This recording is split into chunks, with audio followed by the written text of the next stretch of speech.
Okay, सो हम लोग ने देखा ना, देखो अब कंपनी तो आरओसी आरओडी से कम्युनिकेट कर लेती है, बट ये लोग कम्युनिकेट करना होगा तो अपन कैसे कम्युनिकेट करेंगे? We have to have a registered office, है ना? This is the requirement of section 12 subsection 1, ठीक है? For the purpose of receiving and acknowledging all communication notices addressed to the office, the registered office shall be opened within 30 days from the date of incorporation. Date of incorporation के within 30 days अपने को खोलना ही होगा registered office, ठीक है ना? और ये भी अपन किए हैं कि verification of the registered office section 12 subsection 2 require, ये मैंने फॉर्म में भी दिखाया था शायद, है ना? बोला था कि अपन किए हैं पहले, तो किसी को याद नहीं आ रहा था, याद आ रहा है? Shall furnish to register verification of its registered office करना है हम लोग को within period of 30 days. कहीं फेक नहीं है, कहीं एड्रेस फेक तो नहीं दे दिया, वहां जाके देख रहे हैं हम लोग के ऑफिस है ही नहीं। Office incorporation in form number INC 22, देखो INC 22 हम लोग किए क्या? क्या नाम है? नोटिस ऑफ सिचुएशन और change of situation of registered office. तो इसमें यहाँ पे एक ऑप्शन रहता है कि वेरिफिकेशन वाला भी, तो वेरिफिकेशन वाला तो वो टिक करके हम लोग देंगे, इंटीमेट करने के लिए हम लोग की वेरिफिकेशन करवा लेंगे, ठीक है? Along with fees the following document according to rule 25 of the companies incorporation rules 2014 shall be attached to the form. क्या क्या? देखो, the registered document of the title of premises to the registered office in the name of the company. अब मान लो यहाँ कोई premises है अगर, है ना, अगर कोई प्रेमाइसेस है यहाँ पे बिल्डिंग, तो उसका क्या हुआ? डॉक्यूमेंट तो कुछ तो होगा आपके पास, है ना? डॉक्यूमेंट ऑफ प्रॉपर्टी तो होगा। अगर आपको खुद का है तो फिर रजिस्टर्ड डॉक्यूमेंट आपके नाम पे होगा, तो वो आप आरओसी को दे दो तो पता चल जाएगा कि हाँ भाई आपका बिल्डिंग है, आप इसमें काम करते हो, है ना? हम लोगों ने एक वर्ड पढ़ा था नोटरी वाला, नोटरी वाला किया था ना, नोटराइज्ड मतलब रजिस्टर्ड कॉपी ऑफ लीज और रेंट। तो कई बार हम लोग कोई कॉन्ट्रैक्ट को नोटरी के पास जाके रजिस्टर कराते हैं, नोटराइज कराते हैं, है ना? तो उससे वेरीफाई हो जाता है कि पार्टीज एक्चुअल में है, मतलब जो ट्रांजेक्शन कर रही है वो मतलब एकदम वेरीफाइड लीगल है ना? तो वो लीज अगर भाड़े पे लिया या लीज पे लिया है तो उसका कोई एग्रीमेंट होगा जो कि नोटराइज किया हुआ रहेगा, है ना? और क्या दे सकते हो? रेंट पेड रिसिप्ट दे सकते हो, नॉट ओल्डर देन 1 मंथ, मतलब 1 मंथ पुराना तक चल दे सकते हो, कुछ पिछले मंथ का दे सकते हो। समझ आया? ये तो यहाँ पे बेसिकली करना क्या चाहती है आरओसी? वेरीफाई करना चाहते हैं कि भाई असली में जगह है या नहीं है आपके पास। कहीं आप फेक कंपनी खोल दिए कोई भी एड्रेस देके तो वैसे तो कोई केस नहीं है ना, ठीक है? तो बेसिकली हुआ क्या था ना, अभी actually I forgot to start the recording, तो फिर मतलब जो अभी तक उससे पहले पढ़ा है ना वो सब मतलब कुछ रिकॉर्ड नहीं हुआ, तो ये इशू हो गया। देखो, the authorisation from the owner और ऑथराइज्ड ऑक्यूपेंट, जो भी असली ओनर है या फिर ऑथराइज्ड ऑक्यूपेंट है at the premises along with the proof of ownership और occupancy authorisation to use the premises by the company at its registered office. अब जब कोई आपको रहने दे रहा है अपने प्रीमाइसेस में या ऑफिस खोलने दे रहा है तो वो कुछ आपको डॉक्यूमेंट देगा ना कि आप यहाँ काम कर सकते हो, क्या कर सकते हो, नहीं कर सकते, दीवार पे तोड़ फोड़ नहीं करना है, ये सब नहीं करना है ना? तो वो आपको दिखाना होगा। और क्या? The proof of evidence of any utility services, utility services पता क्या होता है? गैस या इलेक्ट्रिसिटी हो गया, है ना? टेलीफोन, गैस, इलेक्ट्रिसिटी, ये सब तो आपके यही सी एड्रेस पे आएगा, है ना? अब चाय वाय पीता बनाते होंगे ना कंपनी में यार, किचन तो होता ही है आजकल कंपनी है ना, वो उसका बिल आता होगा आपके पास, टेलीफोन तो रहता ही है, टेलीफोन का आता है, इलेक्ट्रिसिटी बिल रहता है, वो तो आपके एड्रेस पे आता है ना? तो depicting the address of the premises होना चाहिए उसमें, एज द केस में which is not older than 2 month, 2 month पुराना तक चलेगा, उससे ज्यादा पुराना मत देना, ठीक है ना? तो ये सब डॉक्यूमेंट्स हम लोग को देना पड़ेगा टू आरओसी। अब देखो, अब क्या है? Publication of name of company, ये याद हो जाएगा ना सबको, ये इसका निमोनिक्स कुछ करें? हाँ, हो जाएगा। ठीक है। अब देखो, publication of name of by company section 12 subsection 3 provides that every company shall publish its name in the following matter. कहाँ कहाँ आपको अपना नाम बताना पड़ेगा, है ना? द कंपनी शैल पेंट और अफिक्स, अफिक्स मतलब चिपकाना, its name and address of the registered office, कहाँ कहाँ करना है आपको, and keep the same painted और affixed on the outside of every office, जहाँ जहाँ आपका ऑफिस है सबके बाहर आपका नाम होना चाहिए कंपनी का। और place in which the company carriage on it's business, जहाँ पे भी आप बिजनेस कर रहे हो वहाँ पे भी ऑन अ कॉन्स्पिशियस पोजीशन, मतलब एकदम ऊंचा, ये नहीं कि एकदम नीचे रख दियो सीढ़ी के पास, ऊपर रखो जहाँ पे दिखे सबको। एंड इन लेजिबल, लेजिबल मतलब क्लियर लेटर्स, साफ साफ होना चाहिए handwriting. Am I clear? Yes. Yes. The language of the word shall be of any language, कुछ भी चलेगा, but one language shall be the local language of that place, ताकि जो लोकल लोग हैं वो लोग को पता चले। समझे आप? हाँ. The company shall have its name engraved, engraved मतलब printed in legible characters on its seal, seal है अगर कंपनी का थप्पा तो उसमें होता है ना नाम साइड में ऐसे ही करके, हाँ. नाम ही नहीं रहेगा तो फिर किस कंपनी का क्या पता चलेगा, है ना। Since company seal is not mandatory as per अभी इतना, तो अब पहले तो मैंडेटरी था बट अब नहीं है ना, तो ये कोई पॉइंट आप लोग मिस कर सकते हो। समझे आप? जिसके पास सील है वो इसी के लिए है ये point. The company shall get its name address and office registered office CIN number telephone number fax number website address printed in all its business letter. Business letter पता है ना क्या होता है? एक जैसे मान लो ये एक लेटर रहा, उसमें रहता है कंपनी का यहाँ तक नाम लिखा रहता है, फोन नंबर लिखा रहता है, ये सब है ना। जैसे देखो अपना इंस्टीट्यूट का ही आज देख लेना, हाँ इंस्टीट्यूट का ही आज कोई नोटिफिकेशन खोल के देख लेना तो बिजनेस लेटर ही रहता है ना, ऊपर सारे रहता है एम्बलम रहता है, यहाँ पे एड्रेस वेड्रेस सब कोलकाता ईमेल एड्रेस है ना। हाँ इनवॉइस तो तुम लोग देखे ही होगे कैसा होता है, इनवॉइस वगैरह सब में नोटिस में क्या होना चाहिए, ये सब एड्रेस रहना चाहिए। क्या रहना चाहिए?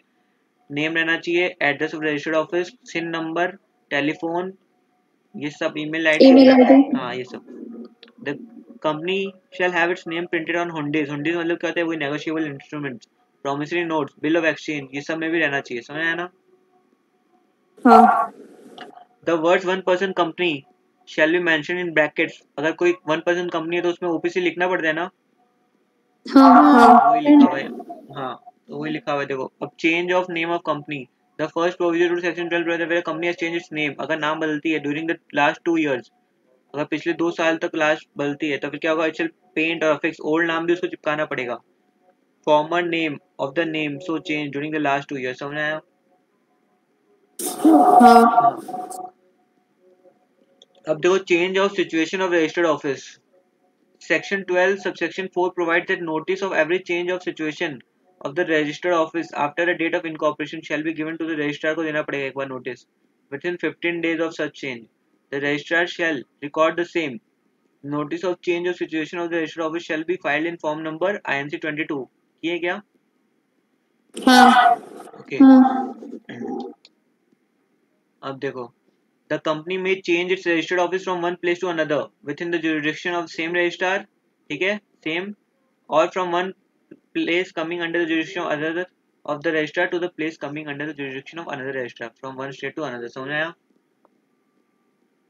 तीन केसेस हो सकता है देखो, तीन केसेस, 3 केसेस। एक तो क्या हो रहा है? सेम रजिस्ट्रार है ना, एक क्या है,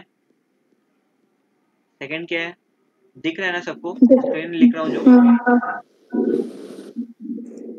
एक मिनट। हाँ एक क्या होगा? सेम रजिस्ट्रार है, एक क्या है? रजिस्ट्रेशन वन रजिस्टर यहाँ पर, वन रजिस्टर यहाँ पर, और दूसरा क्या है? एक वन स्टेट उड़ीसा, उड़ीसा, और यहाँ पे क्या है? वेस्ट बंगाल। तो 3 केसेस है, ठीक है। तो register change shifting of register with in same state, same state वाला तो हम लोग पहले ही देख लिए थे ना प्रीवियस क्लास में। तो देखो यहाँ पे आप पढ़ते हैं क्या है क्या एक्चुअल में। देखो रूल 28 क्या बोलता है? Shifting of the registered office with in the same state क्या करना होगा? फॉर्म नंबर INC 23 हम लोग को भरना होगा, which is filed with the RD, RD से परमिशन लेना होगा पहले, हम लोग बोले थे ना पापा, with in the same state, ठीक है। The application shall B file along with the following documents, ये सब डॉक्यूमेंट भी हम लोग को भेजना होगा। क्या? बोर्ड रेजोल्यूशन सबसे पहले होता है ना, बोर्ड ऑफ डायरेक्टर्स तो डिसाइड करेंगे कि भाई कैसे हम लोग को क्या करना है क्या नहीं करना है ना। फिर वो लोग मेंबर्स के पास जाएंगे स्पेशल रेजोल्यूशन पास करने के लिए, फिर क्या देंगे कि MP लोग डिक्लेरेशन देंगे, या फिर 2 डायरेक्टर्स जो होंगे वो ऑथराइज करेंगे बोर्ड को that the company has not defaulted in the payment of its workman, workman मतलब सैलरी वैलरी किसी का लेबर वेबर का नहीं डिफॉल्ट किया हुआ है ना। फिर क्या हुआ? Declaration not to seek the change of jurisdiction of court, ये भी किए थे हम लोग। Acknowledgement and copy of intimation to chief secretary of the state, chief secretary of the state को भी हम लोग को बोलना होगा as to the propose shifting that the employees interest is not adversely affected. मतलब क्या होता है कई बार एम्प्लॉयज का क्या होता है, अगर मान लो अगर तुम उड़ीसा में रहते हो तुम्हारा अगर हम लोग रजिस्टर्ड ऑफिस अगर चेंज कर दें, वेस्ट बंगाल कर दें या फिर कुछ भी जहाँ प्रिंसिपल एक्टिविटी कहीं और स्टेट में कर दें, तो प्रॉब्लम तो होता है ना एम्प्लॉयज को, जो लोग उड़ीसा में ये काम कर रहे थे पहले। हाँ वो लोग इंटरेस्ट कुछ हार्म नहीं हो रहा हो, ये हम लोग एक डिक्लेरेशन देना पड़ेगा, एक्नॉलेजमेंट देना पड़ेगा किसको, chief secretary of the state को। ठीक है, क्लियर है सबको? हाँ तो देखो सबसे पहले क्या देना होगा, बोर्ड रेजोल्यूशन, फिर स्पेशल रेजोल्यूशन, फिर क्या होगा एक डिक्लेरेशन केएमपी वाला। डिक्लेरेशन केएमपी हाँ, फिर क्या देना होगा, जुरिसडिक्शन हम लोग चेंज नहीं करेंगे कोर्ट का, है ना। फिर क्या है, फिर सीएस चीफ सेक्रेटरी को एक डिक्लेरेशन देंगे। बस 5 पॉइंट ऐसे ही याद रखना है, क्या हार्ड है इसमें बताओ?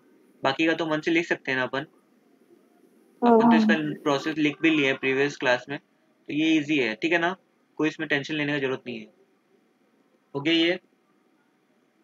अब सेक्शन 12 सेक्शन 6 क्या बोलता है देखो, regional director shall communicate his confirmation. ये रीजनल डायरेक्टर किसको कंफर्मेशन कम्युनिकेट करेगा, कंपनी को, विद इन 30 डेज, 30 दिन के अंदर ही। ठीक है, एप्लीकेशन मिलने के 30 दिन के अंदर ही वो आपको इंटीमेट कर देगा कि आपका एक्सेप्ट हो रहा है, रिजेक्ट हो रहा है। The company shall file the confirmation किसके पास, आरओसी आरओसी के पास। जो भी रीजनल डायरेक्टर ने कंफर्मेशन दिया, it shall file with the ROC within 60 days, 60 days मिलेगा उसको फाइल करने के लिए। The registrar shall certify the same within, registrar 30 दिन और टाइम लेगा कंफर्म करने के लिए। ठीक है, the certificate issued by the ROC is conclusive evidence, ये पूरा ही एक एविडेंस रहेगा कि क्या ऑल द रिक्वायरमेंट्स कंप्लाई हो गया है, समझ में आया? फाइनल, जैसे अब स्कूल का मार्कशीट मिलता है तो उससे वो एक एविडेंस रहता है ना कि भाई तुम पास हो गए, या उसके बाद भी कुछ चाहिए रहता है। सर्टिफिकेट हाँ, उसके बाद कुछ नहीं चाहिए रहता ना, नहीं वो मार्कशीट ही तुम्हारा बता देता है कि तुम मतलब पास हो गए, है ना। वैसे ये सर्टिफिकेट जो मिलेगा ना, उससे पता चल जाएगा तुमने सारा कंप्लायंसेस ठीक से कंप्लाई कर लिया है। ठीक है, यही सब है देखो। The shifting of the registered office shall not be allowed if any inquiry, inspection और इन्वेस्टिगेशन, अगर कुछ घोटाला चल रहा है तुम्हारी कंपनी में और इंक्वायरी हो रहा है या इंस्पेक्शन हो रहा है, इन्वेस्टिगेशन हो रहा है अगेंस्ट द कंपनी, तब फिर क्या होगा, शिफ्टिंग अलाउ नहीं किया जाएगा, है ना। ओके, अब देखो shifting of the registered office from one state और यूनियन टेरिटरी टू अनदर, किसने लिखा है क्या, कोई स्क्रीन शेयर कर सकता है अपना, लाइक जिसने लिखा हो ये चीज, अच्छा कोई स्कैन नहीं करके रखा होगा, है ना कोई, one state to another union territory. देखो अब यहाँ पे हम लोग देख रहे हैं क्या, shifting of registered office from one state to another, पहले क्या था, उड़ीसा में था, अब हम लोग उसको कहाँ शिफ्ट करें, वेस्ट बंगाल में। तो क्या क्या है देखो उसका प्रोविजन, ये रूल कहाँ पे है, हम लोग रूल 30 फॉलो करेंगे। फॉर्म कौन सा है, INC 23 वाला, है ना। अब देखो इसमें क्या क्या चाहिए हम लोग, सबसे पहला चाहिए सेंट्रल गवर्नमेंट का अप्रूवल। ठीक है, सेंट्रल गवर्नमेंट का अप्रूवल चाहिए हम लोग को। फिर डॉक्यूमेंट सारा फाइल करेंगे, MOA का कॉपी का फाइल करना होगा, और मिनट्स ऑफ जनरल मीटिंग जहाँ पे रेजोल्यूशन पास हुआ। ठीक है, अब कॉपी ऑफ बोर्ड रेजोल्यूशन चाहिएगा, और एक वकालतनामा चाहिएगा। वकालतनामा हम लोग देखे थे ना क्या होता है,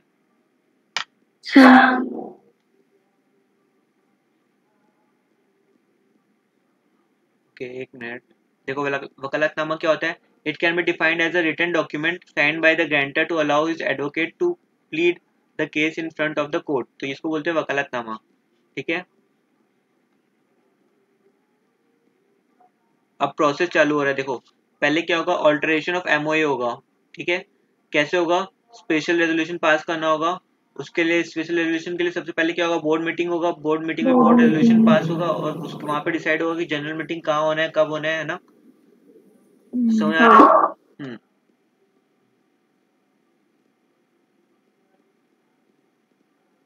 फिर सेकंड पॉइंट कहाँ कौन सा वाला था,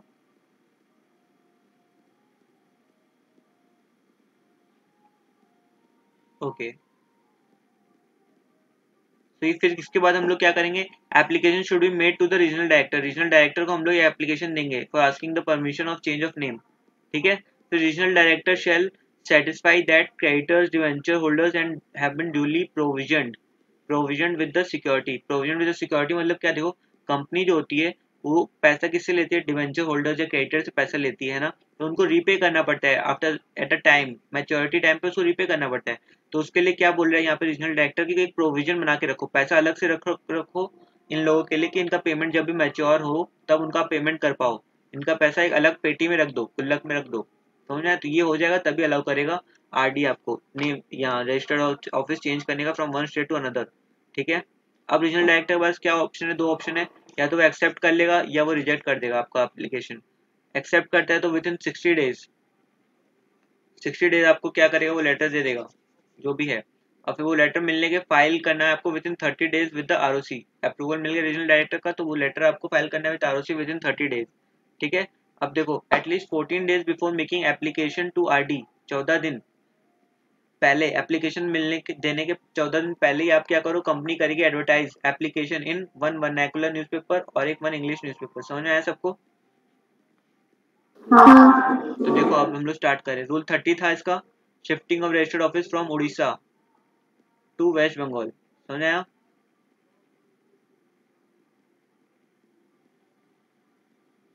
समझ में आया? हाँ। तो देखो यहाँ क्या बोल रहा है, shifting of registered office of a company from one state to another. क्या होगा, सबसे पहले एप्लीकेशन देना होगा for alteration of MOA. MOA change करने के सबसे पहले, है ना? और वही चीज देखो फिर क्या होगा, application shall be filed with the central government in form INC 23। उन लोगों को परमिशन लेना पड़ेगा सेंट्रल गवर्नमेंट का, with fees and shall be accompanied with the following. ये डॉक्यूमेंट्स भी देना पड़ेगा। क्या, कॉपी ऑफ एमओए देना होगा हम लोग को, ठीक है, सेंट्रल गवर्नमेंट को। और copy of minutes of general meeting देना होगा हम लोग को।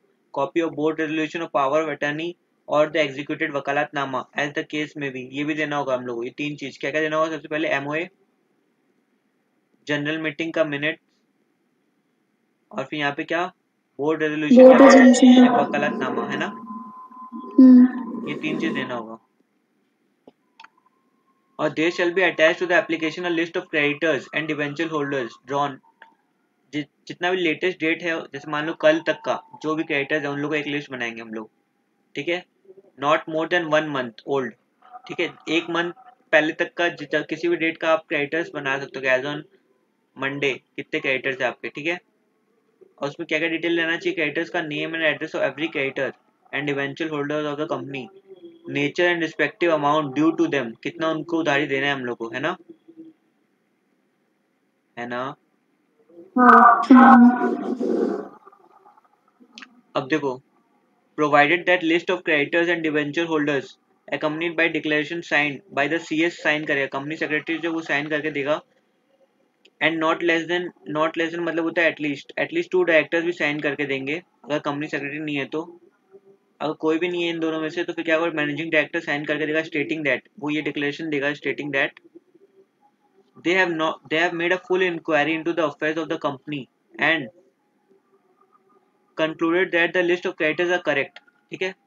Estimated value as given in the list of debts, claims payable on a contingency or assented are proper estimates। समझे? अब कुछ हम लोग एस्टिमेट करें ना कि कितना पैसा ड्यू है, ₹50 लाख ड्यू है टू क्रेडिटर्स या जो भी डिवेंचर होल्डर्स है, तो ये एक एस्टिमेट रहेगा ना। और लिस्ट ऑफ क्रेडिटर जितने हैं 50 नाम है अगर, तो हम लोग क्या देंगे लिख के, भाई ये सब एक्यूरेट है, एस्टिमेट जो है टू द मोर और लेस एक्यूरेट है। समझ में आ रहा है? No employee shall be retrench. Retrench मतलब क्या होता है, उसको हम लोग लॉस ऑफ ऑफिस, उसको निकालेंगे नहीं ये जॉब से, ठीक है। No employee shall be retrench as a consequence of the shifting of the registered office. अब उड़ीसा से तुम वेस्ट बंगाल जा रहे हो तो इसमें एम्प्लॉय का क्या गलती है? हाँ, उसको क्यों नौकरी से निकाल रहे हो, बोले हम वेस्ट बंगाल के एम्प्लॉयज को लेंगे, अब ऐसे चलेगा क्या? तो रिट्रेंचमेंट नहीं करना है अपने को। समझ आ रहा है ना? From one state to another and also there shall be an application filed by the company to the chief secretary of the concerned state government or the union territory। बताओ यूनियन टेरिटरी और chief secretary को, मतलब chief secretary of the state और union territory को बताओ कि आप कुछ रिटेंचमेंट नहीं करोगे, ठीक है। A duly authenticated copy of the list of creditors, जो भी लिस्ट ऑफ क्रेडिटर्स आप बना रहे हो उसको दो किसको, at the registered office of the company. और जिस भी पर्सन को चाहिए कि इंस्पेक्ट करना है उस क्रेडिटर्स का लिस्ट में कि मेरा नाम है या नहीं उसमें, तो क्या कर सकता है, वो कर सकता है during the ordinary hours of business. Ordinary hours of business usually क्या होता है, 9 AM टू 5 या 6 PM, जैसे जैसे डिफर करता है वो रहता है। ये नहीं कि रात को 12 बजे आ रहे हो बोल रहे हो कि मेरे को वेरीफाई करना है, ठीक है ना। And inspect and take extracts ले सकता है वो उसका, ठीक है। On payment of sum not exceeding 10 rupees per page, ठीक है। कितना रुपए ले सकते हैं मैक्सिमम, 10 पर पेज, ठीक है। There shall also be attach to the application a copy of acknowledgement of service of a copy of application with the complete annexures to the registrar and company secretary of the state government. ये भी आपको देना है क्या? This shall be attached to the application a copy of acknowledgement of service of a copy of application with complete annexures. ठीक है, ये छोड़ दो, ये पॉइंट कोई काम का नहीं. The company shall not more than 30 days before the date of filing of application form number INC. कितना, सॉरी यहाँ 14 डेज लिखे थे क्या हम लोग? वहां देखना तो अपन 14 डेज लिखे थे क्या?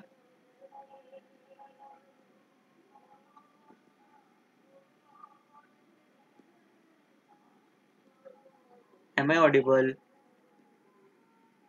Yes. हाँ, तो वहां अपन 14 डेज लिखे थे क्या नोट्स में?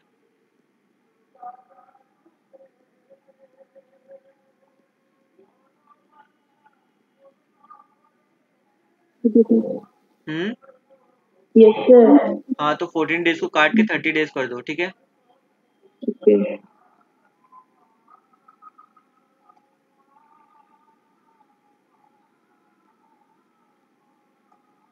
30 डेज के मतलब जब तुम फाइल करो ना एप्लीकेशन, है ना, उसके 30 डेज पहले तक आप क्या करो, एडवर्टाइजमेंट दे दो इन फॉर्म नंबर INC 26. INC 26 अपन देखेंगे क्या नाम है उसका.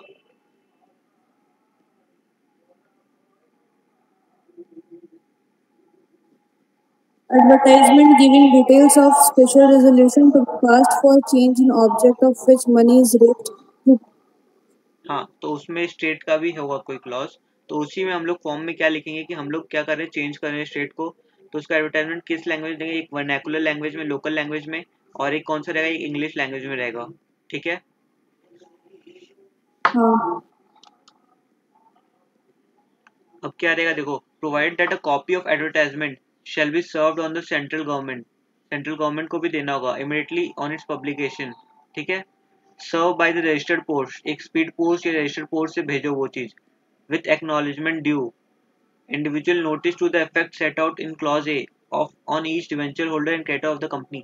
अब ये बताओ इसमें सेंट्रल गवर्नमेंट को एडवर्टाइजमेंट तो भेजो ही भेजो, प्लस में ये बताओ कि क्रेडिटर और क्या, क्रेडिटर और किसके ऊपर, डिवेंचर होल्डर का इस स्टेट चेंज होने से क्या इम्पैक्ट होगा. समझ आया?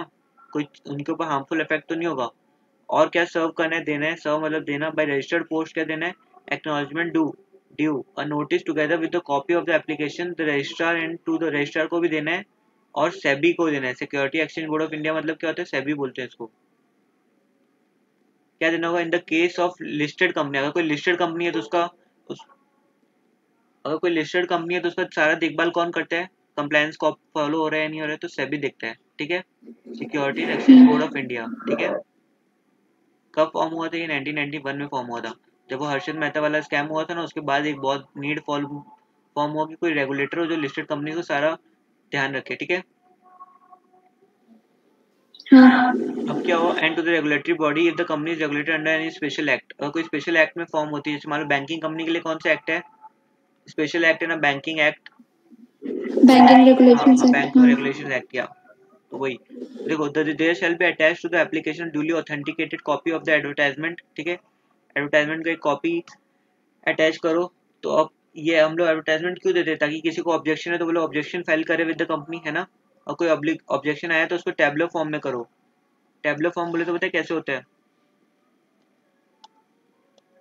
टैबलर फॉर्म बोले तो यहाँ पे सीरियल नंबर, ऑब्जेक्शन, इसका क्या हुआ, डेट ऑफ ऑब्जेक्शन,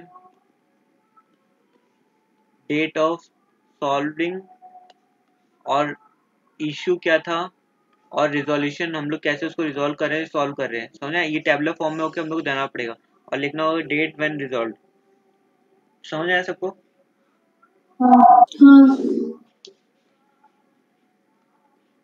अब देखो, वेयर नो ऑब्जेक्शन, अगर किसी को कोई प्रॉब्लम ही नहीं है तुम्हारे कन्वर्ट करने से from one state to another, तो क्या होगा, फ्रॉम एनी पर्सन, तो क्या होगा, द एप्लीकेशन में put up for orders without hearing and the order either approving और rejecting application shall be pass within 15 days के अंदर क्या होगा, पास हो जाएगा. ठीक है. अब अगर ऑब्जेक्शन मिला है किसी पर्सन से तो क्या होगा, central government shall hold hearing. एक हियरिंग होगा ना, सबका चांस देते हैं ना हम लोग, क्या बोलते हैं उसको, Opportunity of being heard. Opportunity of being heard. OBH, है ना. OBS देंगे हम लोग सबको, and direct the company to file an affidavit, एक एफिडेविट फाइल करो कि मैं ऐसा करूंगा या ऐसा करूंगी, ठीक है। To record the consensus, consensus मतलब क्या, मर्जी, ठीक है। रीच्ड एट द कंसेंसस मतलब कंक्लूजन या मर्जी बोलो, ठीक है। Reached at the hearing upon executing such, executing which the central government shall pass an order approving the shifting within 60 days। अगर सबका मतलब मोस्टली ज़्यादातर एग्री कर लेते हैं या उनको आप एक एग्जिट अपॉर्चुनिटी दे देते हो बाकी लोगों को, तो क्या होगा फिर सेंट्रल गवर्नमेंट 60 दिन के अंदर आपको अप्रूवल दे देगी, ठीक है ना। और जहाँ पे सब लड़ाकू लोग ही हैं वहाँ पे, वो लोग एक मानने को तैयार ही नहीं है, कोई एग्री करने को तैयार ही नहीं है, तो फिर क्या होगा देखो, the company shall file an affidavit specifying the manner in which the objection is to be resolve. फिर कंपनी एक क्या बनेगी, प्लान बनाएगी कैसे हम लोग इन खड़ूस लोगों को मनाएंगे, ठीक है। विच एन डेफिनाइट टाइम फ्रेम, मतलब कि एक टाइम फ्रेम के अंदर, ये नहीं कि 2 साल तक मनाते ही जा रहे हैं, है ना। duly reserving the original jurisdiction to the objection for pursuing legal remedies even after the registered office is shifted। समझ आया, कुछ नहीं है ये सब। अगर बस आप रिजॉल्व कर दिए तो फिर आपका 60 डेज के अंदर वापस यहाँ पे भी सेंट्रल गवर्नमेंट आपको अप्रूवल दे देगा। समझ आ रहा है ना। हाँ बहुत बड़ा है ये सब चीज़, थोड़ा बहुत अभी थोड़ा समझ में तो आ रहा होगा, बाकी तो समझ में भी नहीं आता ये सब, एकदम घटिया चीज़ है, पूरा इतना प्रोसेस है, समझ आया ना। बट हम लोग थोड़ा इसको ट्राई किया इंटरेस्टिंग बनाने का, और इसका शॉर्ट में भी हम लोग पहले देख लिए, तो आई डोंट थिंक इतना टफ होगा, वरना ये बहुत ही बोरिंग चीज़ है। The order passed by the central government confirming the alteration may be on such terms and conditions as it। अब सेंट्रल गवर्नमेंट तो अपने मम्मी पापा हैं, वो लोग जो चाहे मना कर सकते हैं। तुमको रात में बर्थडे में जाना है अपने फ्रेंड के, तो वो जो चाहे तो मना कर देंगे, जब मनाया हाँ कर देंगे, है ना। और जब हो सकता है बोल देंगे भाई 15 मिनट में आ जाना, है ना। तो वो जो भी कंडीशन चाहे इम्पोज करना वो इम्पोज करके तुमको तभी देंगे, ठीक है। Provide that shifting of the register office shall not be allowed, वही सेम चीज, नॉट अलाउड इंक्वायरी इंस्पेक्शन, अगर तुम पहले से तुम्हारा ट्रैक रिकॉर्ड गलत है ना, तुम जाते हो पार्टी में कुछ भी करके आ जाते हो, है ना, मस्ती करके आ जाते हो, तो फिर नहीं चलेगा, तुम्हारे पेरेंट्स तुमको नहीं अलाउ करेंगे, ठीक है। सेम चीज है। On completion of such inquiry inspection investigation as a consequence of which no prosecution, मतलब कुछ तुम गिल्टी नहीं हो, पार्टी में तुमने कुछ तोड़फोड़ नहीं की थी, तो क्या होगा, तुमको फिर जाने दे दिया जा सकता है ना। तुमने जब कुछ किया ही नहीं तो तुमको क्यों रोकेंगे, है ना। वैसे ही कंपनी ने कुछ गलती की नहीं, इंक्वायरी इंस्पेक्शन में कुछ मिला नहीं, तो फिर कंपनी को दे देंगे शिफ्ट करने।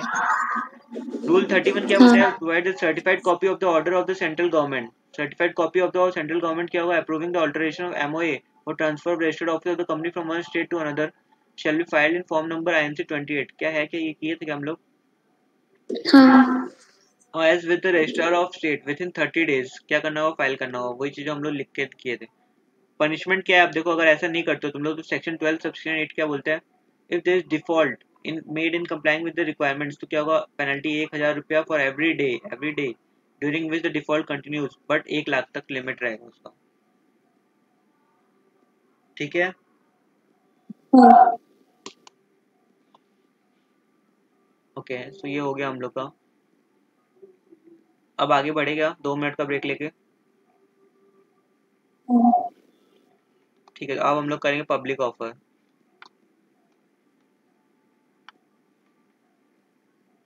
अब यहाँ तक किसी को कुछ डाउट है तो पूछ लो फटाक से, और पानी पीना है जिसको, पानी पी के आ जाओ, फिर हम लोग स्टार्ट करेंगे। ये प्रोस्पेक्टस वाला, टाइप्स ऑफ प्रोस्पेक्टस पता है ना हम लोग किए ना, ये तो हम लोग डील कर रहे थे कि कितने टाइप्स के प्रोस्पेक्टस होते हैं, ग्राफ। और हम लोग जोमेटो का प्रोस्पेक्टस भी देखे थे या नहीं। हाँ हाँ हम्म। 2 मिनट का ब्रेक लेते हैं चलो, और फिर 2 या 4 मिनट का ब्रेक लेके फिर वी स्टार्ट।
अब देखो कंपनी पैसा रेज कैसे करती है, किसी को पता है? अच्छा कौन कौन यहाँ पे रेस्टोरेंट पे गया हुआ है? रेस्टोरेंट पे कौन कौन गया हुआ है, गया जाता है क्या? हाँ, तो वहाँ पे क्या कैसे ऑर्डर करते हो तुम लोग खाना? मेन्यू कार्ड देख के। मेन्यू कार्ड देख के ना, उसमें क्या क्या लिखा रहता है? मेन्यू लिखा रहता है क्या? सारा आइटम लिखा रहता है, उसका प्राइस लिखा हुआ रहता है ना। हाँ, और अगर मान लो किसी रेस्टोरेंट में जाते हो तुम, सबका सब दाल मखानी 20 रुपया, मसाला कुलचा 2 रुपया, ये और कहाँ कहीं पे एकदम ऐसा है कि नॉमिनल रेट है, मतलब जितना होना चाहिए, मसाला कुलचा 50 रुपीज, दाल मखानी 120 रुपीज, ऐसा ऐसा है। तो तुम इसको देख के जज करोगे ना, अब यहाँ पे खाना खाओगे क्या, एक बार का शक नहीं होगा हाँ, कि कैसा रेस्टोरेंट होगा भाई, 2 रुपये में क्या मिलता है, 20 रुपये में क्या मिलता है, ठीक लग रही है ना? ऐसा कुछ तो होगा ना। तो हम लोग जज करते हैं किससे, ये डॉक्यूमेंट से है ना। हाँ, तो वैसे ही क्या होता है, एक आपका मार्कशीट रहता है, मार्कशीट आप 10 जन को दिखाते हो अपना, है ना। तो इससे जज किया जाता है ना, जैसे मान लो you pass the inter exam, तो कौन कौन अपना मतलब पोस्ट करेगा सोशल मीडिया पे, सब पोस्ट करेंगे मोस्टली, अगर पास हो गए तो सब, है ना। तो इससे क्या पता चलता है कि आपको कितना मार्क्स आया, आप कैसा हो स्टूडेंट, क्या हो क्या नहीं हो, है ना, सब इसी से जज करते हैं, है ना। कोई पर्सनली आपको जाने नहीं जाने सोशल मीडिया पे at an individual level, but क्या रहेगा, आपका इस मार्कशीट आपके लिए बोलेगा कि भाई हाँ ये अच्छा है स्टूडेंट, है ना। हाँ, ओके। तो वैसे ही कंपनी का क्या होता है ना, जब कंपनी को पैसा रेज करना होता है फ्रॉम पब्लिक, या उसको अट्रैक्ट करना होता है इन्वेस्टर्स, तो वो क्या करती है, अपना एक प्रोस्पेक्टस बनाती है, उसमें सारा अपना अच्छाई लिखती है, कब फॉर्म हुई कंपनी, कंपनी के डायरेक्टर्स कौन कौन है, कंपनी क्या क्या काम कर रही है, कंपनी के 3 साल के प्रॉफिट क्या है, कंपनी कैसी डिविडेंड दे रही है कितनी दे रही, कंपनी का सारा ट्रैक रिकॉर्ड बताते हैं यहाँ पे। ठीक है। और ये हम लोग किसको देते हैं, इनको, ताकि इनको हम लोग अट्रैक्ट करें। अगर इनको हम लोग अट्रैक्ट करने में कन्विंस हो गए, तो ये लोग यहाँ पे क्या देंगे कंपनी को, पैसा, पैसा करेंगे इन्वेस्ट, है ना। हाँ, फिर कंपनी को क्या मिलेगा, पैसा मिल जाएगा कंपनी को, तो कंपनी क्या होगी, एक्सपैंड करेगी, नया नया जगह खोलेगी, उड़ीसा में खोलेगी, वेस्ट बंगाल में खोलेगी, कर्नाटका में खोलेगी, तमिलनाडु में खोलेगी, नए नए ऑफिसेस खोलेगी। पैसा आएगा, तो पैसा नहीं होगा तो कंपनी कर क्या सकता है, कोई कुछ नहीं कर सकता, है ना, है ना। हाँ, अब देखो बेसिकली वेस्ट कंपनी फंक्शन कैसे करती है। अब मान लो मैं एक इंडिविजुअल हूँ, मेरे पास कितना रुपया होगा तुम लोग के हिसाब से, कुछ हजार, कितना, हजार। 1000 रुपया, इतना गरीब बना दिया यार। ठीक है कोई बात नहीं, मेरे पास 1000 रुपया हाँ, अभी। अब मेरे को एक, अब 1000 रुपये में मैं कौन सा बिजनेस स्टार्ट कर सकता हूँ बताओ यार। कोई सा भी नहीं, हाँ कोई सा भी नहीं। यार, पुचका का बिजनेस तो खोल सकता हूँ ना, गोलगप्पे का ठेला लगाने में क्या जाता है, 1000 रुपये में तो आ जाना चाहिए मेरे हिसाब से। अब बाकी हाँ, पाँच, आ जाएगा। हाँ आ जाएगा, तो I can start this business, गोलगप्पे का बिजनेस। ठीक है। बट तुमको लगता है मैं इतना पढ़ा लिखा हूँ यार, मेरा मन नहीं मान रहा कि यार इतना बस एक जगह मैं खड़ा होकर बेच रहा हूँ। मैं क्या सोच रहा हूँ ना, मैं अपने दोस्त लोग, जो मेरे जैसे दोस्त लोग हैं, उनको उनको यहाँ पे 10 जगह, ये इनको को मैं उड़ीसा में खड़ा कर दूंगा, एक को उड़ीसा में खड़ा कर दूंगा, एक को मैं खड़ा कर दूंगा तमिलनाडु में, एक को खड़ा कर दूंगा केरला में, गोवा में खड़ा कर दूंगा। ये लोग यहाँ बेचेंगे और मैं यहाँ बेचूंगा वेस्ट बंगाल में। ठीक है। तो मैं चाहता हूँ कि एक्सपेंड करूँ यार अपना बिजनेस। अब मेरे पास तो 1000 रुपये में सिर्फ मेरा खर्चा चल रहा है, मैं अपना फ्रेंचाइजी ओपन करना चाहता हूँ यहाँ पे तो मुझे पैसा चाहिए ना, कैसे, मेरे हाँ, पास तो 1000 रुपीज, ये रुपीज 1000 ही है ना। और मेरे दोस्त लोग, बाकी दोस्त लोग इतने अच्छे हैं कि मैं इनके पास जा रहा हूँ, बोल रहा हूँ भाई पैसा दे, कुछ पैसा दे, दे मेरे को कुछ हेल्प कर, गरीब को, दोस्त को हेल्प कर। ठीक है, करेगा कोई हेल्प, ये लोग सबसे पहले नहीं, गायब हो जाएंगे। और रिलेटिव, रिलेटिव देते क्या पैसा, नहीं देंगे। ये आंटी देगी पैसा, भगा देगी मार के, नहीं। नहीं देने वाला कोई भी। तो मैं क्या सोचता हूँ ना यार, मैं क्या करता हूँ, अगर मेरा कुछ देखो लिस्टिंग, स्टॉक एक्सचेंज में लिस्टिंग करने के लिए कुछ क्राइटेरिया होते हैं, एकदम अच्छी अच्छी कंपनीज ही जिनका 3 साल में प्रॉफिट हो रहा हो, एसेट्स उनके इतने कुछ हो, मिनिमम करोड़ रुपया, वो लोग लिस्ट कर सकते हैं। ठीक है, ठीक है क्या, तो हाँ अपन एज्यूम करते कि मेरा क्राइटेरिया सब मीट हो रहा है लिस्ट करने का, लिस्टिंग कर सकता हूँ मैं एनएससी या बीएससी पे, स्टॉक एक्सचेंज पे, ठीक है। तो मैं क्या करूंगा, देखो अब मैं क्या करूंगा ना, मैं सोच रहा हूँ कि अब मैं ये लोग को तो रिलेटिव लोग को दूंगा तो कितने होंगे मिलेंगे मेरे को, मिलो मान लो कुछ रिलेटिव दे भी रहे हैं मेरे को, 1000 रुपया दे दिया किसी ने, मेरे भाई ने दे दिया, और मेरे बेस्ट फ्रेंड जो है 1000 रुपया हो गया, और यहाँ से किसी ने भी, यहाँ पे 2-4 जन जो अच्छे लोग हैं वो लोग बोले कि आप अच्छा पढ़ाए थे भैया, लो 500 रुपया लो, कोई 10 रुपये दे रहा है, चलो कोई बात नहीं 10 रुपये लो, ठीक है। तो ये हुआ मेरे को मिल जाएगा, तो कितना हो जाएगा मैक्स टू मैक्स, तुम लोग बताओ कितना का चंदा कलेक्ट हो जाएगा, मैक्स टू मैक्स बढ़ा चढ़ा के भी बोलो तो कितना हो जाएगा। 50,000। हाँ 50,000 ज्यादा क्या हो पाएगा, है ना। 50,000 में कुछ होगा क्या बताओ, ये लोग आने जाने का खर्चा हो जाएगा, ये लोग अपॉइंट करने का ये वो, फिर मेरे को सीसीटीवी कैमरा भी तो लगाना होगा।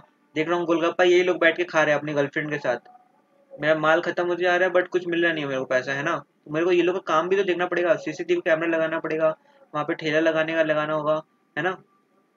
तो 50,000 बहुत ही कम रुपया है, नहीं हो रहा मेरा चल रहा। तो मैं क्या करूंगा ना, देखो मैं क्या कर रहा हूँ, मैं बोल रहा हूँ कि मैं एक आईपीओ लेके आऊंगा, इनिशियल पब्लिक ऑफर, मतलब क्या, मैं पब्लिक से, जनरल पब्लिक से, पूरे इंडिया की पब्लिक से, कितने मिलियन और बिलियंस ऑफ पॉपुलेशन है, वो लोग अगर मेरे को 10-10 रुपया भी देते हैं तो सोचो कितना रुपया हो जाएगा यार मेरे पास, अगर मेरे है ना 10-10 रुपया भी दे रहे हैं तो तुम बताओ कितना रुपया आ सकता है मेरे पास यहाँ पे, जहाँ मेरे पास 50,000 आ रहा था, हाँ करोड़ में आ जाएगा मेरे पास पैसा, करोड़ ऑफ रुपीज।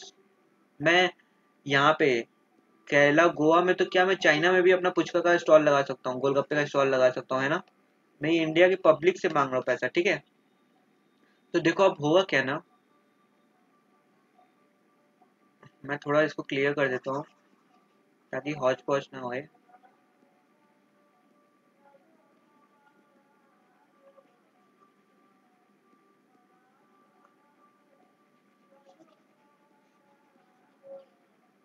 ठीक है, यहाँ तक सबको समझ में आ रहा है ना। हाँ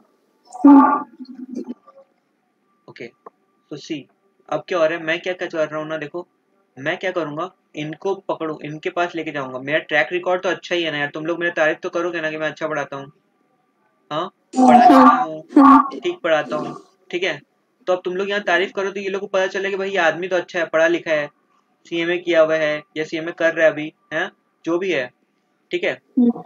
तुम लोग ये तारीफ करते हो, इन्वेस्टर को मेरा ट्रैक रिकॉर्ड तो पता ही है कि मैं मान लो कोई है जो भी है डायरेक्टर है, मैं मान लो डायरेक्टर हूँ, मैं सिर्फ यहाँ से इंग्लैंड से करके आया हूँ, यूनिवर्सिटी ऑफ ऑक्सफोर्ड से पढ़ के आया हूँ, एमबीए करके आया हूँ, मैं ये सब करके आया हूँ, अगर तो वो लोग पता है ना कि मैं बिजनेस चलाना जानता हूँ, है ना। तो वो लोग मेरे पे भरोसा करेंगे, तो वो लोग क्या करेंगे, अब ये देखो मैं इन लोगों को क्या कर रहा हूँ अभी, परसुएट कर रहा हूँ कि भाई मेरे कंपनी में इन्वेस्ट करो, समझ में आता है। अब देखो मैं इन लोगों को अपना कैसे बताऊंगा, एक एक को जाके कान में बोलूंगा क्या, नहीं नहीं। तो मैं क्या करूँ, एक डॉक्यूमेंट बना के सबको भेज दूँ ना, हाँ तो उस डॉक्यूमेंट को मैं क्या बोलूंगा पता है, प्रोस्पेक्टस। उसमें मेरा सारा मेरा हिस्ट्री रहेगा, और जो भी डायरेक्टर्स रहेंगे मेरे कंपनी में, मान लो ये लोग रहेंगे, इन लोग का भी बहुत ट्रैक रिकॉर्ड अच्छा रहेगा, ठीक है। तो ये दूंगा मैं इनको, अपनी कंपनी का 3 साल का प्रॉफिट बताऊंगा कि हम लोग गोलगप्पा बेचे कितना कमाए क्या नहीं कमाए, हम लोग डायरेक्टर्स कौन कौन है, हम लोग कब इनकॉर्पोरेट हुए, हम लोग ऑफिस कहाँ कहाँ है, ये सब बताऊंगा सारा, ताकि ये लोग को अच्छा लगे मेरा शेयर। अब बेसिकली होता क्या देखो, ये लोग मेरे को चाहिए क्या इनसे, ये लोग बेसिकली मेरे को क्या देंगे बताओ, मेरे को चाहिए, मैं टमाटर फोड़ी क्यों कर रहा हूँ, ये लोग मुझे क्या देंगे, पैसा पैसा देंगे ना। कैपिटल हाँ तो मैं एक्सपेक्ट करता हूँ कि बस 10 रुपया दें, 10 रुपया दे, ₹10 दे, ₹10 दे, ठीक है। सबको समझ में आ रहा है ना। तो देखो होगा क्या ना बेसिकली, तो ये लोग मुझे क्या देंगे फिर इन रिटर्न, इन रिटर्न ये लोग मुझे क्या देंगे, सॉरी देखो ये लोग मुझे 10 रुपये दे दिए तो मुझे भी तो कुछ देना पड़ेगा ना, ये लोग ऐसे ही मान जाएंगे क्या? कोई भी मेरे को 10 रुपये देके चला जाएगा क्या। नहीं तो मुझे क्या, मैं क्या करता हूँ देखो, मैं एक कागज का टुकड़ा देता हूँ इनको, शेयर्स कागज का, हाँ मैं एक ये कागज का टुकड़ा दे रहा हूँ सबको, तो 10-10 रुपये दे रहा हूँ, यहाँ लिख रहा हूँ क्या, ₹10 वैल्यू, ₹10 वैल्यू, ₹10। तो अब दे सकते हैं ना वो लोग। अब बताओ मेरा 5 साल बाद मेरा बिजनेस इतना एक्सपेंड हो गया, मेरा प्रॉफिट हो रहा है, 10 रुपए का वैल्यू पता है कितना हो सकता है, 1000 भी हो सकता है। तो इन लोग का तो फायदा ही है, क्या नहीं है फायदा क्या, एक तो सस्ता में शेयर मिला, प्लस मेरा भी फायदा है नहीं, मेरे को कैपिटल मिल गया जिससे मैं बिजनेस एक्सपेंड किया, बिजनेस एक्सपेंड किया मैं, तो मुझे प्रॉफिट हुआ, फिर वही प्रॉफिट मैं किसको दे रहा हूँ, शेयर होल्डर को दे रहा हूँ। कैसे दे रहा हूँ, एज डिविडेंड दे रहा हूँ या फिर डिविडेंड। एज कैपिटल एप्रिसिएशन दे रहा हूँ। कैपिटल एप्रिसिएशन कैसे, 10 रुपए का शेयर कितना हुआ, 1000 रुपया हुआ। तो समझ आ रहा है, ये बेसिकली फंक्शन है। तो ये प्रोस्पेक्टस क्या होता है, जिससे हम लोग इन्वेस्टर को अट्रैक्ट कर रहे हैं, अपना कंपनी का हिस्ट्री ट्रैक रिकॉर्ड बता के, शेयर का प्राइस बता के, शेयर्स कितने आपको मतलब मिलेंगे एक अलॉटमेंट में, तो वो सब बता के हम लोग क्या करते हैं, इन्वेस्टर्स को सारा ये डॉक्यूमेंट देते हैं ताकि वो लोग हमारी कंपनी में इन्वेस्ट करे, पैसा दे, और हम लोग उनको रिटर्न में क्या देंगे, शेयर्स। समझ आया ना। हाँ। ये नोट तो करने की जरूरत नहीं होगा, शायद फोटो ले लो एक बस।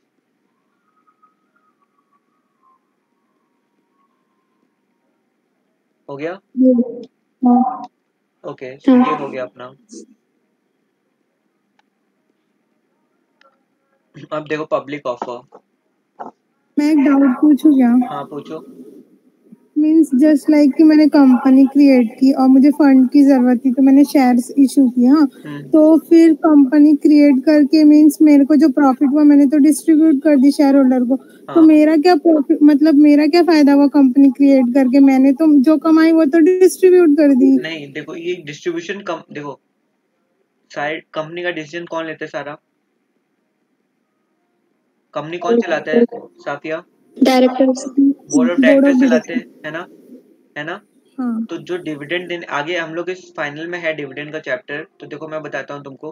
बोर्ड ऑफ डायरेक्टर डिसाइड करते हैं कि डिविडेंड देना है या नहीं देना है। डिविडेंड एक्चुअल में होता है क्या, प्रॉफिट। प्रॉफिट को वही जो हम लोग शेयर होल्डर को देते हैं तो उसको बोलते हैं डिविडेंड।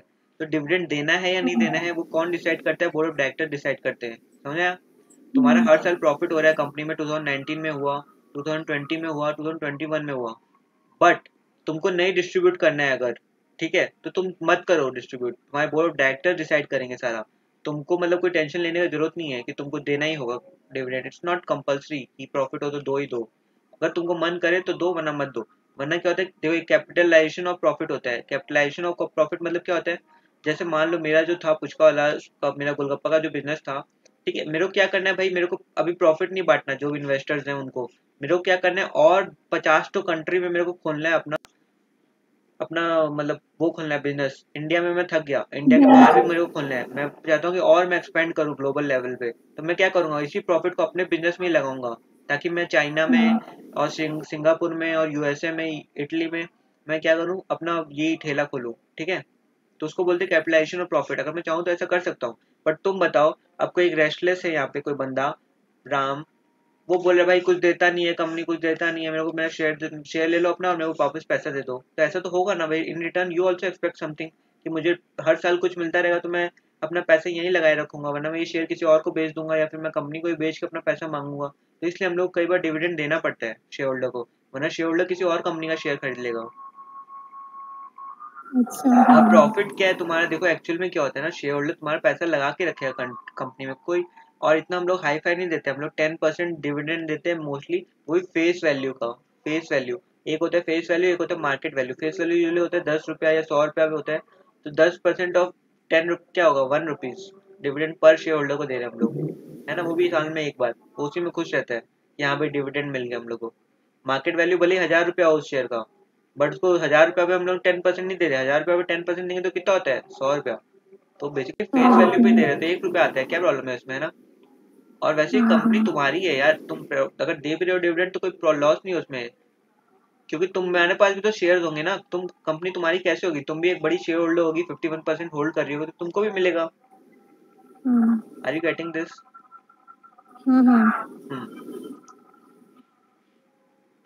देखो, अब पब्लिक ऑफर, पब्लिक ऑफर क्यों बोल रहे हैं, क्योंकि हम लोग पब्लिक को ऑफर कर रहे हैं ना, क्या ऑफर कर रहे हैं, सिक्योरिटीज। अब सिक्योरिटीज में क्या क्या आ सकता है, बताओ। Dividend shares. Shares, debentures, shares में भी equity shares, preference shares, preference. हाँ बहुत सारे रहते हैं ना।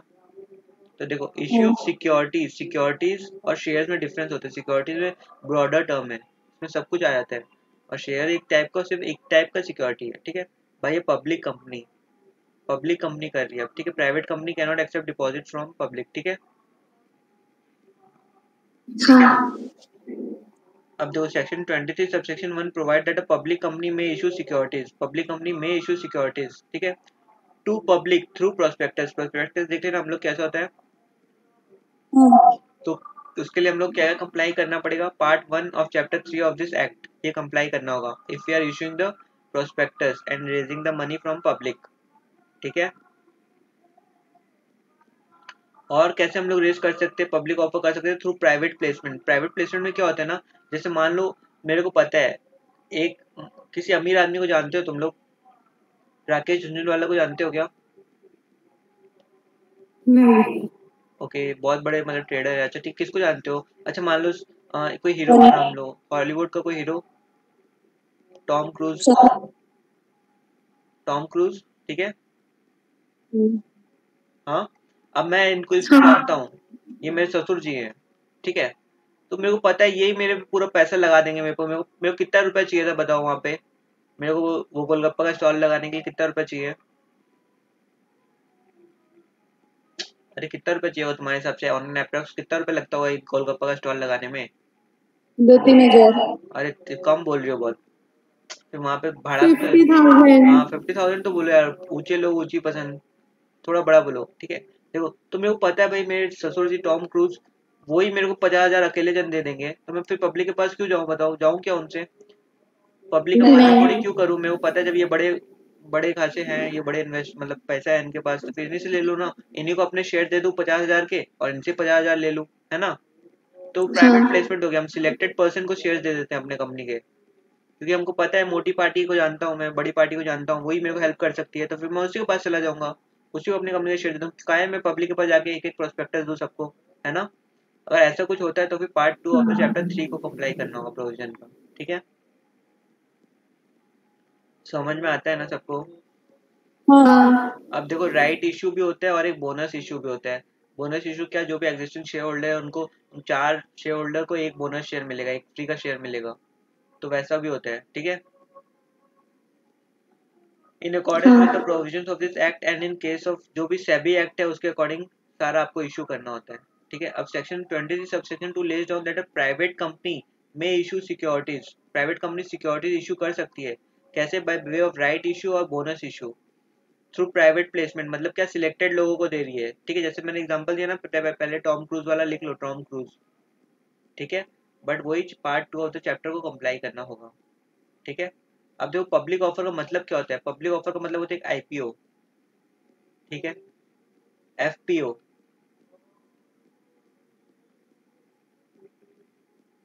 और offer for sale of securities to the public, या ऑफर फॉर सेल, ठीक है। सबको समझ में आ रहा है क्या? हाँ। तो पब्लिक ऑफर का मतलब क्या होता है हम लोग देखें यहाँ पे।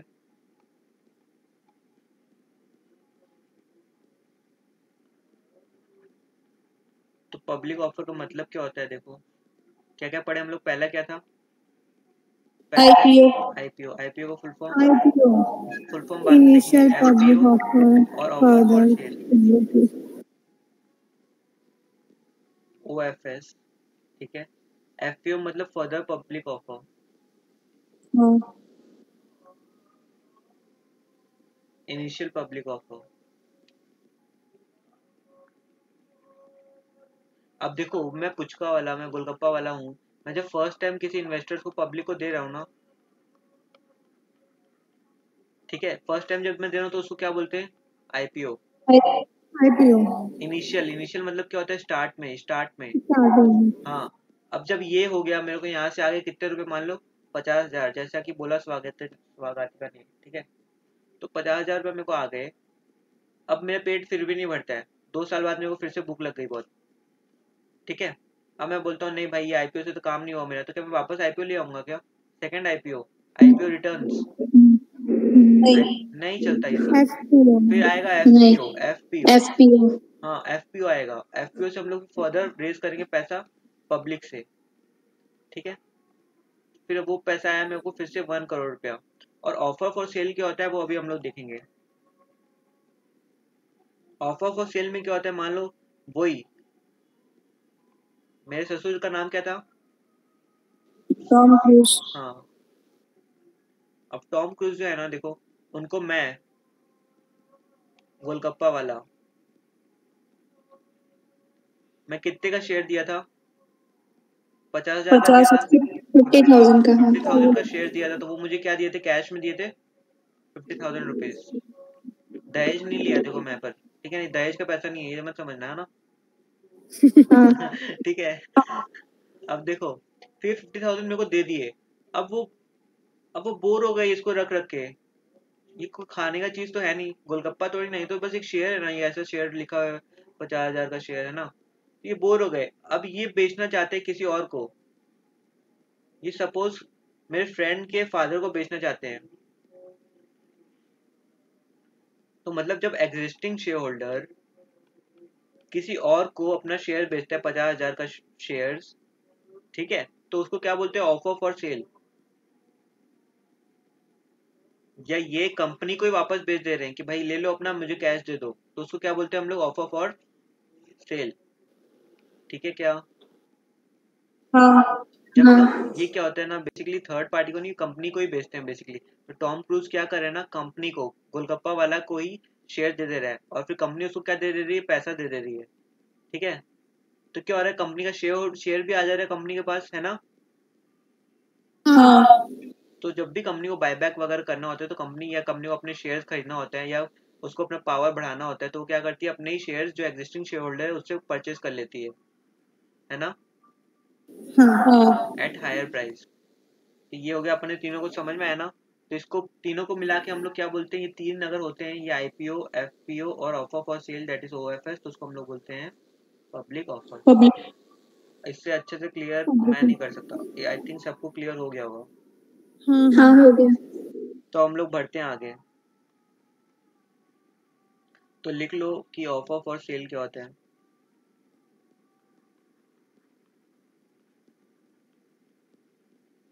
Offer for cell, relevant provision क्या है इसका,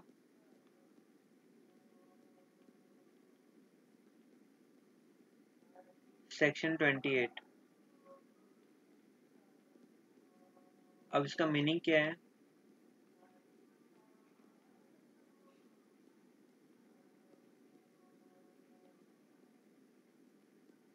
certain members may offer whole or part of their shareholding to public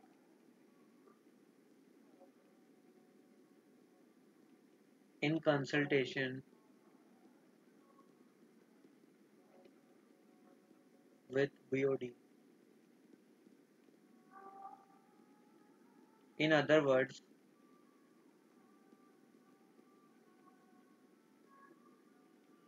here existing members sell their securities through company। ठीक है, लिख लिया सबने यहाँ तक।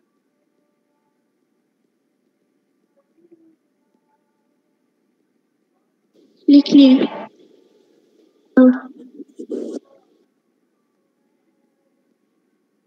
फिर सेकंड पॉइंट लिखो, any document issued here shall be a deemed prospectus। अब जैसे मान लो एक न्यूज़पेपर है, कौन कौन सा न्यूज़पेपर पढ़ते हो तुम लोग,